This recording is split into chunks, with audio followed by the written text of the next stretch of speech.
Let's go over resonance, and specifically resonance structures. So what resonance structures are, they are Lewis structures that can be drawn multiple ways and still be a valid structure. So we'll see how to figure that out.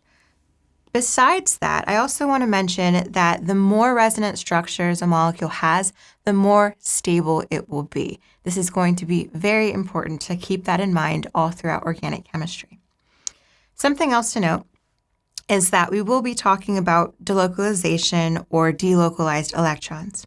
All that is referring to is the ability to move electrons. So it's really talking about delocalized electrons is the ability to move electrons. And that's essentially what we're going to do now. So to figure out the next resonance structure, we have to break bonds and form bonds by moving electrons around. Let's start off with this first one. So of O3, so what we're going to do is